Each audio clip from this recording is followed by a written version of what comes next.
Olá, meu nome é Guilherme, bem-vindos ao Trespasse e hoje vamos comentar alguns discos de rock progressivo fora do eixo. Com fora do eixo eu quero dizer alguns álbuns que não são de países tão tradicionais no rock progressivo, né? Então a gente tira a Inglaterra, obviamente, a França, a Alemanha, a Itália, claro. Até o Brasil eu tô tirando porque é algo que merece um vídeo próprio para falar de prog brasileiro. Enfim, então o primeiro álbum que eu queria comentar é o álbum do Pollen, auto-intitulado, de 1976. O Pollen é uma banda de Quebec, do Canadá, e lá existe uma cena toda de prog nos anos 70 que é um prog obviamente francófono, né? E com uma pegada bem específica, porque esse disco especificamente ele está bem próximo daquele progressivo sinfônico clássico, tradicional, que a gente está acostumado, só que só o fato de ser um disco francófono já muda a textura da música, porque a língua francesa já dá uma outra curva pro canto, né? É uma outra leveza, uma coisa, uma relação diferente com a melodia.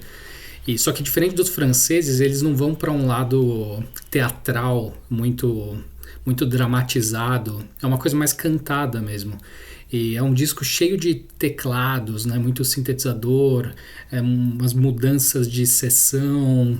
É muito lírico, assim. Tem um lirismo bem forte, uma variação dinâmica, um ar de sofisticação mesmo. Só que é uma complexidade que nunca soa pesada. É um disco, no geral, bem leve, assim, bem... com foco mesmo na luminosidade, numa coisa orgânica que fica suspensa, assim, né? Ele te coloca nesse estado de espírito, é uma delicadeza mais arquitetônica mesmo. Eles estão te convidando para construir ali, para habitar um determinado mundo do rock progressivo, que é uma coisa refinada, uma coisa melódica, bem acabada.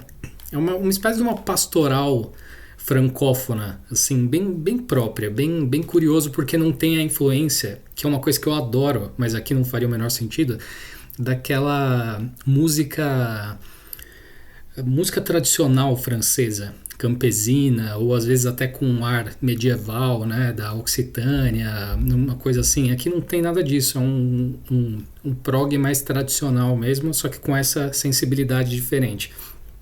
E eu acho que essa sensibilidade vem muito de estar fora do eixo, né? De ser uma outra proposta de rock progressivo.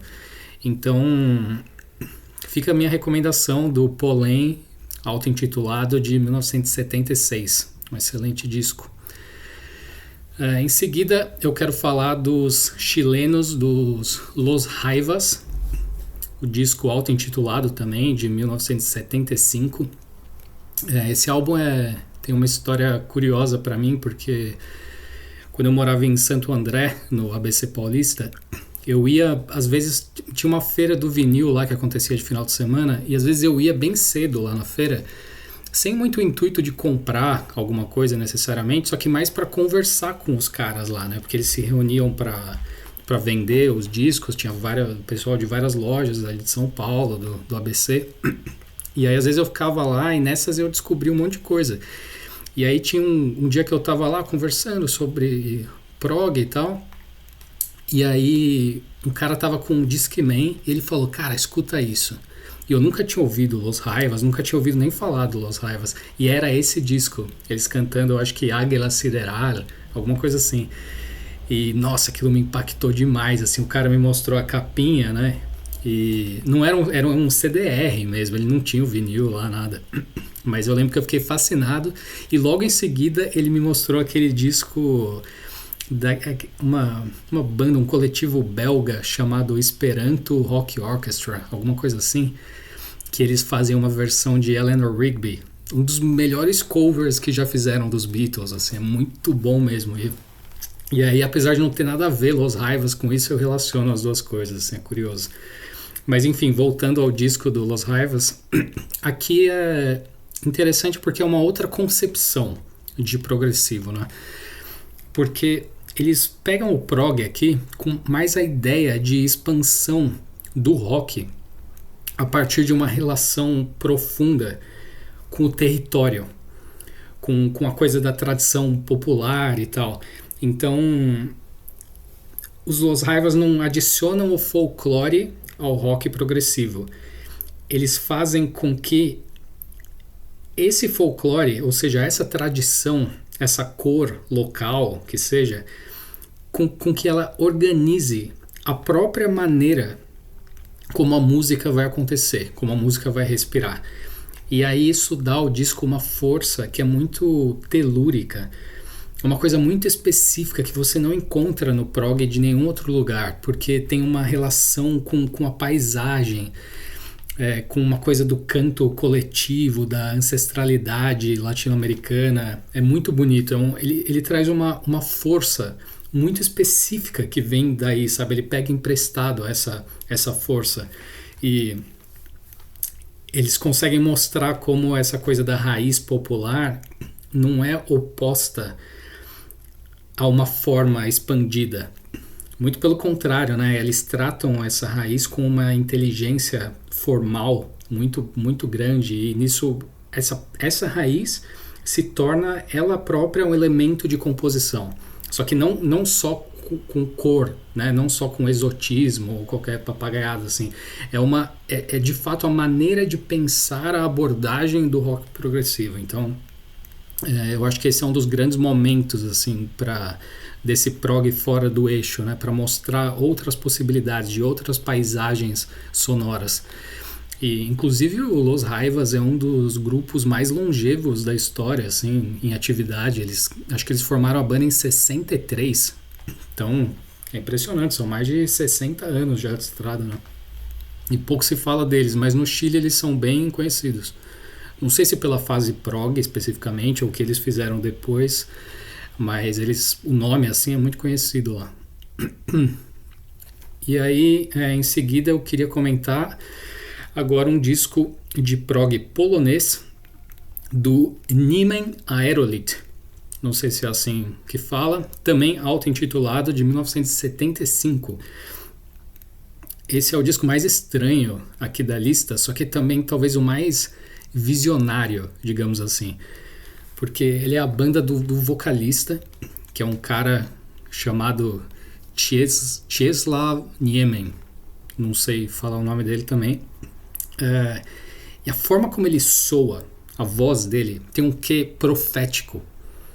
Ele canta como se ele estivesse declamando, só que é uma declamação meio cósmica, assim. É uma coisa, sei lá, inexplicável. É quase sacerdotal, sabe? Como se ele estivesse recebendo aquilo de uma entidade e estivesse passando aquilo pra gente. E o disco em si é uma mistura meio doida de prog com jazz rock, com um pouco de eletrônica, com uma psicodelia e uma coisa também muito, muito particular do leste europeu, que eu não sei dizer o que é exatamente. E é curioso porque tem algo até meio modal, assim, porque o canto dele é um canto muito, muito melismático, que é aquela coisa assim de você cantar a mesma nota, segurar uma nota, só que uma nota não, segurar uma sílaba, só que com essa mesma sílaba você passear por diversas notas, né? Isso é meio que um melisma, né? Coloratura que a gente fala. E ele canta muito assim, e isso, por ser uma abordagem mais modal, dá uma essência que me remete um pouco a alguma coisa daquele rock psicodélico turco, aquela coisa tipo do Erkin Koray. Não sei, tipo uma espécie de um orientalismo, assim, um oriente imaginário. Não sei se é a intenção dele ou se eu que tenho referência limitada e isso me remete imediatamente a essa coisa turca, não sei. Mas a banda cria essa paisagem, né, que é uma coisa meio jazz rock, meio eletrônica, e aí é como se tivesse essa entidade cósmica por trás da voz, e aí cria essa base pro cara pirar ali na frente. É um progressivo bem menos narrativo e com uma pegada mais visionária, assim, se você quiser realmente dar uma viajada, esse é o disco que eu recomendo. do Niemen Aerolith, auto-intitulado, de 1975.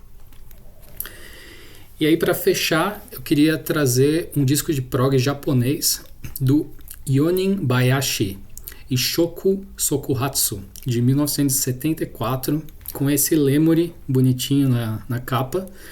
Quantos discos tem um lemuri na capa, né? A gente precisa dar valor a esse tipo de coisa. E aqui é um disco que está bem mais próximo de uma zona assim, psicodélica, uma coisa mais atmosférica, mais espacial. Eu acho que bebe muito na tradição psicodélica dos japoneses, né? O Japão tem um rock psicodélico muito, muito forte, né? Nos anos 70. Aquela coisa que eles chamam de acid rock também é muito forte no Japão, né? Sempre foi, até hoje é. E aqui é um prog que bebe muito nessa fonte. Tem uma influência bem perceptível de Pink Floyd, só que tá longe de ser parecido com Pink Floyd, porque interessa mais assim como essa influência é metabolizada por uma sensibilidade específica japonesa dos anos 70, que traz justamente essa coisa psicodélica que é muito mais própria do Japão, nesse caso. Se vocês escutarem, vocês vão entender o que eu tô falando. Só que é uma música com muita suspensão também, com uma delicadeza, umas melodias lindas, um trabalho de guitarra delicioso também, muito bem feito.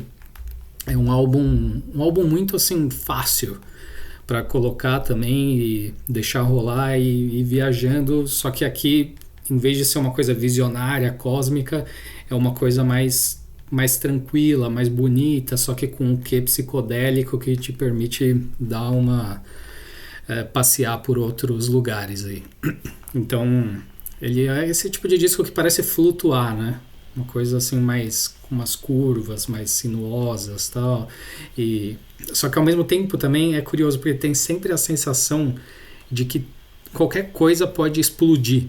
Então ele te mantém muito atento. É uma névoa, assim, só que é uma coisa que te mantém atenta. Não é uma coisa muito esquecível, que toca no fundo da sua cabeça e você esquece. Não, é uma coisa que você escuta com atenção, só que aquilo meio que também te relaxa, sei lá, meio paradoxal, só que se vocês escutarem vai fazer sentido. Fica a minha recomendação do nosso querido lemuri aqui, o disco do Yonin Bayashi Ishoku Sokuhatsu, de 1974. E é isso, algumas sugestões aí de prog fora do eixo. Se vocês quiserem deixar outras sugestões nos comentários de outras bandas, de outros lugares, quem sabe ainda mais improváveis, ou se vocês curtirem eu faço uma parte 2 também, porque o que não falta nesse mundo é rock progressivo, né? Principalmente nos anos 70. Então agradeço a todo mundo que assistiu até aqui, deixa o gostei, se inscreve no canal, valeu, nos vemos no próximo. Tchau, tchau.